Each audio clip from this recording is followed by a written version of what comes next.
दिन में आज हमारा ये पार्ट है ना, वो 5वां पार्ट है। तो पहला, दूसरा, तीसरा अगर नहीं देखा हो तो प्ले लिस्ट में देख लेना। ये राजस्थान अध्ययन वन लाइनर है। मैंने आपको बुक की पीडीएफ 2-3 बार बता भी दी कि मैं कहाँ से एमसीक्यू कराती हूँ। तो 200 तक कर दिए। आज मैं 200 से आगे स्टार्ट कर रहे हैं हम। 200 से लगा के 250 तक 50 एमसीक्यू वन लाइनर करेंगे, जो राजस्थान अध्ययन कक्षा 10 की है। कक्षा 9 की मैंने पूरी प्ले लिस्ट बनाई हुई है। तो स्टार्ट करते हैं। मेरे चैनल को सब्सक्राइब कीजिए, लाइक कीजिए, कमेंट कीजिए और मुझे प्लीज़ सपोर्ट कीजिए। तो 200 से स्टार्ट करते हैं अभी। ने राज सिंह कुमावत को नियुक्त किया था जोधपुर राज्य का, क्योंकि अजीत सिंह की आयु कम थी। ये मैंने कल आपको बता दिया था। कल एक प्रश्न में मैंने और भी पूछा था कमेंट में कि विश्व वल्लभ पुस्तक की रचना किसने की थी। तो याद रखना, उसकी रचना चक्रपाणि मिश्र ने की थी, जो प्रताप के दरबार में विद्वान थे, है ना, चक्रपाणि मिश्र। और उन्होंने एक और पुस्तक की थी। वो अगर आपको याद हो कुछ पुस्तक है तो कमेंट बॉक्स में बता देना। लेकिन मैंने जो एमसीक्यू पूछा था उसका आंसर दे दिया है। एक एमसीक्यू मैंने कम्युनिटी पोस्ट पे लगाया हुआ है, वो आप देख लेना। जो चंद्रसेन के सहयोगी थे वो कौन कौन थे, क्योंकि चंद्रसेन है ना, वो हमारे सेकंड ग्रेड में जीके पेपर में टॉपिक भी है। तो स्टार्ट करते हैं 200 का। राव जोधा ने मेहरानगढ़ दुर्ग का निर्माण किन पहाड़ी पर, तो चिड़िया टूक पहाड़ी पर। राव जोधा ने किस दिल्ली सुल्तान को हराकर प्रसिद्धि प्राप्त की थी, तो बहलोल लोधी को हराया था। राव जोधा ने बहलोल लोधी को हराया था। कल हमने मेवाड़ में पढ़ा था कि जयद्रथ सिंह के समय इल्तुतमिश ने आक्रमण किया था। हमीर सिसोदा के समय मोहम्मद बिन तुगलक ने आक्रमण किया था। कहाँ कहाँ आक्रमण हुआ था, क्या हुआ था, वो कल का वीडियो पूरा देख लेना। राव जोधा को जोधपुर का प्रथम प्रतापी शासक मानने वाले विद्वान हरिश्चंद्र ओझा थे। डॉक्टर हीराचंद्र ओझा।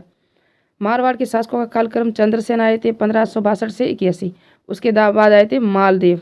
मालदेव के बाद 1581 से 1531 से 1562 तक, यानी कि पहले जो है राव जोधा है। इनका कर्म है ना, कालक्रम विभाजन है। चंद्रसेन तो लास्ट में है। मैंने कहा ये क्या हुआ, कुछ कन्फ्यूजन हो गया। मैं ऊपर से देख रही थी, लेकिन राव जोधा पहले थे, आपको पता ही हो। वो मेवाड़ से आए थे, रणमल के जो पुत्र थे तो यहीं के, लेकिन हंसाबाई अपनी जो बुआ है ना उनके पास रहते थे। 1438 से 1479। उसके बाद उदय सिंह आए थे 1583 से 1595। तो 1583 से 1595 ये उदय सिंह अलग है जो मारवाड़ के हैं। एक उदय सिंह अलग है जो मेवाड़ के हैं ना, महाराणा प्रताप के पिता है ना, वो उदय सिंह अलग है। और मालदेव 1531 से 1562 तक, उन्होंने मालदेव ने राणा सांगा की किसमें सहायता की थी, खानवा के युद्ध में। गागा ने भेजा था। और चंद्रसेन 1562 से 1581 तक चंद्रसेन के साथ तो बहुत ही आक्रमण हुए। चंद्रसेन इसका ज्येष्ठ पुत्र था मालदेव का, और उन्होंने अपना राजा घोषित किया था। लेकिन चंद्रसेन, राम और उदय सिंह तीनों के बीच में लोहावट का युद्ध भी हुआ था। खानवा के युद्ध में मारवाड़ की तरफ से सेना लेकर कौन आया, राव सातल आया था। खानवा के युद्ध में मारवाड़ की तरफ से राव सातल आया था, और मालदेव ने भी साथ दिया था। तो राव सातल आया था। जोधपुर राज्य की ख्यात में किस वंश को राजा विसुवतमान के पुत्र राजा बृहदबल से पैदा होना लिखा है, तो राठौड़ वंश के राजाओं को सूर्यवंशी व ब्राह्मण बलराव की संतान किसने माना है, तो दयालदास ने। राठौड़ वंश के राजाओं को सूर्यवंशी और ब्राह्मण बलराव की संतान माना है दयालदास ने। मारवाड़ के राठौड़ों को कन्नौज की शाखा से उत्पन्न मूणोत नैन्सी मानते हैं। मारवाड़ का कौन सा शासक स्वतंत्रता प्रेमी जिसने मुगल को स्वीकार नहीं की, चंद्रसेन ने नहीं की। राठौड़ शासक चंद्रसेन को घोड़े पर सवार प्रतिमा सारण में। राठौड़ वंश के राव मालदेव का राज्याभिषेक कहाँ संपन्न हुआ था, सोजत में हुआ था। राजस्थान में ताजमहल जसवंतरा का निर्माण सरदार सिंह ने करवाया था। किसने करवाया था, सरदार सिंह ने। कृष्णा कुमार विवाद को लेकर जयपुर जोधपुर में शासकों में कौन सा युद्ध हुआ, गिगोली का युद्ध हुआ था। और मारवाड़ के किस शासक को सन्यासी राजा की उपाधि, तो मान सिंह को। राव चंद्रसेन को समकालीन शासक थे, कौन कौन से थे, चंद्रसेन के अकबर थे, महाराणा प्रताप और उदय सिंह, है ना, ये सभी तीनों थे। मालदेव की पत्नी रानी उमादेव कहाँ सती हुई, गुंदोज में। राव सिंह ने राठौड़ वंश की स्थापना करने के बाद अपनी राजधानी कहाँ बनाई थी, खेड़ा में बनाई थी। तो ये 216 तक आए। तो मुगलों की अधीनता स्वीकार करने वाला मारवाड़ का प्रथम शासक कौन था, उदय सिंह था। राव चंद्रसेन का जन्म कब हुआ, 1541 में हुआ था राव चंद्रसेन का। सूर सिंह को सवाई की उपाधि किस मुगल बादशाह ने दी थी, वेरी इंपॉर्टेंट है ये, सेकंड ग्रेड या रीट में कई प्रश्न मैंने देखा है। अकबर ने दी थी सूर सिंह को सवाई की उपाधि। गज सिंह को दल थम्पन की उपाधि जहांगीर ने दी थी। मारवाड़ के राठौड़ों की कुल देवी नागणीची माता थी राठौड़ों की। पाहेबा साहिबा के युद्ध के बाद मालदेव ने बीकानेर का प्रशासक नियुक्त किया था कुपा को, है ना। और पाहेबा साहिबा का युद्ध। मारवाड़ की पन्नाधाय ने किस शासक को अजेब के चंगुल से छुड़ाया था, तो अजीत सिंह को छुड़ाया था गोरा दायती, शायद उसका नाम यही था, जिन्होंने जज अजीत सिंह को छुड़ाया था औरंगजेब से। वीर दुर्गादास ने राठौड़ वंश के राजकुमार अजीत सिंह को सिरोही किसके पास रखा? पुष्कर ब्राह्मण जयदेव के पास रखा था। जोधपुर शासक राममाल देव द्वारा बनाए गए दुर्ग मालकोट, मेड़ता का किला, पोखरण दुर्ग, रिया दुर्ग और सोजतगढ़ रिया का किला। जोधपुर के किस शासक का देहांत आगरा में व उसका अंतिम संस्कार यमुना के किनारे हुआ था? राव गज सिंह का हुआ था। वेरी इंपॉर्टेंट है, ये जोधपुर के महाराजा थे जिनका देहांत तो आगरा में हुआ था, लेकिन उनका जो अंतिम संस्कार है वो यमुना किनारे किया गया। जोधपुर के महाराजा जसवंत सिंह के पुत्र अजीत सिंह का जन्म लाहौर में हुआ। मारवाड़ के किस शासक के बिना जीवित उत्तराधिकारी की मृत्यु हो जाने पर मुगल बादशाह औरंगजेब उस द्वारा जोधपुर मुगल साम्राज्य में मिला लिया गया? तो महाराणा जसवंत सिंह प्रथम। जसवंत सिंह प्रथम होते हुए भी उन्होंने अपने, इनका जो था ना,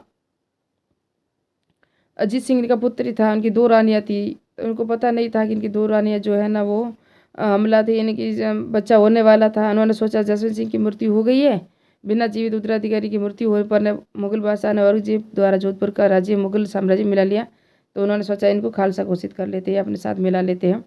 लेकिन जब दुर्गादास ने अपनी वीरता दिखाई है ना, अपने जो देश के प्रेम की भावना दिखाई, उन्होंने अजीत सिंह की रक्षा की, जहाँ राज सिंह ने भी सहयोग किया, पुष्कर ब्राह्मण जय सिंह ने भी सहयोग किया। मारवाड़ के राजकुमार अजीत सिंह ने के सुरक्षित पालन पोषण हेतु वीर दुर्गादास राठौड़ को मेड़ता के किस शासक ने अपने यहाँ शरण देकर केलवा की जागीर प्रदान की थी? तो महाराणा राज सिंह ने की थी, इनको शरण भी दी थी राज सिंह ने दुर्गादास राठौड़ को। अजीत सिंह सहित मारवाड़ जोधपुर का कौन सा शासक नाथ संप्रदाय का अनुयायी हो गया तथा उसे जोधपुर में नाथ संप्रदाय के मठ महामंदिर? तो महाराजा मान सिंह था, है ना। मान सिंह बौद्ध थे, मान सिंह जयपुर वाले भी हैं, लेकिन ये मान सिंह जोधपुर वाले हैं। किशनगढ़ की राठौड़ वंश की रियासत की स्थापना किसने की? जोधपुर शासक मोटा राजा उदय सिंह के पुत्र किशन सिंह ने की थी। तो ये मोटा राजा उदय सिंह के पुत्र थे, उन्होंने किशनगढ़ में जोधपुर की राठौड़ वंश की स्थापना की थी। जोधपुर शासक अजीत सिंह द्वारा जोधपुर विजय के पश्चात अपनी लड़की का विवाह सवाई जय सिंह के साथ किया गया, उसका नाम था सूरज कंवर। तो जोधपुर शासक अजीत सिंह द्वारा जोधपुर विजय के पश्चात अपनी लड़की का विवाह सवाई जय सिंह के साथ किया, वो थी सूरज कंवर। मारवाड़ के महाराजा जसवंत सिंह प्रथम का राज तिलक, तो जसवंत सिंह का राज तिलक आगरा में हुआ था। आज मैं MCQ बिल्कुल कम ही लूँगी और छोटा वीडियो बनाऊंगी, क्योंकि क्वालिटी अच्छी नहीं आती ना, फ़ोन की जो मेमोरी बिल्कुल कम है ना। जोधपुर नरेश जसवंत सिंह की मृत्यु के बाद उसके उत्तराधिकारी कुंवर अजय सिंह ने वीर दुर्गादास की सहायता से जोधपुर राज्य वापस कब प्राप्त किया? तो सन 1707 में किया था, अजीत सिंह ने किया था। जोधपुर के किस महाराजा ने अंग्रेजों की अधीनता स्वीकार की थी? तो मान सिंह ने की थी, अंग्रेजों की अधीनता। किस शासक की मृत्यु पर औरंगजेब ने कहा कि आज कुपर धर्म का विरुद्ध दरवाजा टूट गया? महाराजा जसवंत सिंह की मृत्यु पर किया था, कहा था। मारवाड़ के राठौड़ वंश के प्रारंभिक शासकों के काल तो राव सिंह थे, फिर राव आस्थान, फिर राव दुहड़, फिर राव रागमाल पाल। ये थे मारवाड़ के राठौड़ वंश के प्रारंभिक जो प्रथम जो पहली बार शासक हुए थे ना, वो थे। राव बीका मारवाड़ के किस शासक का पुत्र था? तो जोधा का था राव बीका, जिसने बीकानेर की स्थापना की थी। उनके भाइयों की लड़ाई हो गई थी। राव बीका ने जंगल प्रदेश में राठौड़ वंश की नींव कब डाली? 1465 में। जिस तरह हमने देखा कि मोटा राजा उदय सिंह के किशनगढ़ सिंह थे, जिन्होंने किशनगढ़ मोटा राजा उदय सिंह के किशन सिंह ने किशनगढ़ में राठौड़ वंश की नींव डाली थी, तो बता दिया मैंने। उस तरह से यहाँ राव बीका के पुत्र थे, राव जोधा के पुत्र थे बीका, जिन्होंने बीकानेर में राठौड़ वंश की, ये सब मारवाड़ की शाखाएँ हैं। बीकानेर हैं, किशनगढ़ हैं, नागौर हैं, जोधपुर है ना, यहाँ सब राठौड़ वंश है। जिस तरह मेवाड़ में है ना वो गोहिल वंश, जिस तरह से उदयपुर है, चित्तौड़गढ़ है, भीलवाड़ा, राज सिंह, राजसमंद, कुंभलगढ़ है ना, उस तरह से। राव बीका ने बीकानेर सर कब बसाया? 1488 में बसाया था। और बीकानेर रियासत पर किस वंश का शासक स्थापित हुआ? राठौड़ वंश का। राव बीका ने बीकानेर सर की स्थापना किसके सहयोग से? करणी माता और जार सरदार नरा के सहयोग से की थी। देशनोक में करणी माता के मूल मंदिर का निर्माण किसने करवाया? राव बीका ने करवाया। बीकानेर के शासकों का कालक्रम बीका, फिर लूणकरण, फिर जयसिंह, फिर कल्याणमल। किस बीकानेर शासक ने शाहजहाँ के दक्षिणी अभियानों में महत्वपूर्ण भूमिका निभाई? तो करण सिंह थे, जिन्होंने महत्वपूर्ण भूमिका निभाई। यहाँ करण सिंह अलग है जो बीकानेर में है, एक करण सिंह आपको वहाँ मिलेगा जहाँ मेवाड़ में है ना। अभी अमर सिंह, प्रताप सिंह, फिर उनके बाद अमर सिंह के बाद करण सिंह। बीकानेर के करण सिंह और नागौर के अमर सिंह के बीच में जो किस गांव की सीमा विवाद को लेकर मतीरे की राड़ हुआ था? तो जाखनिया गांव था। कौन सा गांव था? जाखनिया गांव। मतीरे की राड़ का युद्ध कई बार परीक्षा में आ चुका है कि कब हुआ था, किन के बीच में हुआ था। तो बीकानेर के करण सिंह थे और नागौर के अमर सिंह थे। चिंतामणि भट्ट ने किस ग्रंथ में करण सिंह को जालंधर बादशाह कहा है? तो शुक्र सप्तपति किसने कहा है? चिंतामणि भट्ट ने कहा है। साहित्य रचना के बारे में सूक्त सप्तति चिंतामणि भट्ट, साहित्य कल्पद्रुम द्रुम कर्ण सिंह और कर्णभूषण गंगानंद मैथिली। वेरी इंपॉर्टेंट है, यहाँ से परीक्षा में प्रश्न बन सकता है। गंगानंद मैथिली किस शासक के दरबारी कवि थे? तो कर्ण सिंह के थे गंगानंद मैथिली। याद रखना, जब ये आपको राजस्थान सरकार की बुक मिल जाए ना तो प्रश्न वहीं से आते हैं, बाहर नहीं जाते। राय सिंह की मृत्यु कहाँ हुई थी? तो बुरहानपुर में हुई थी राय सिंह की। तो जसवंत सिंह की जमरूद में हुई थी। गज सिंह की हुई थी आगरा में हुई थी। यमुना के किनारे इनका अंतिम संस्कार किया गया था। याद रखना, ये इंपॉर्टेंट बातें हैं। किस शासक ने औरंगजेब को माही भारती की उपाधि दी थी? तो अनूप सिंह को दी थी। अब हम आगे नहीं पढ़ेंगे क्योंकि मेरा रोजा है, मैंने आपको बताया, ज़्यादा नहीं बोल सकती मैं, और मेरे फ़ोन की मेमोरी भी कम है। तो मिलते हैं नेक्स्ट पार्ट में। नेक्स्ट वीडियो में आगे स्टार्ट करेंगे 251 से 300 तक वन लाइनर MCQ राजस्थान अध्ययन कक्षा 10। मिलते हैं नेक्स्ट पार्ट में।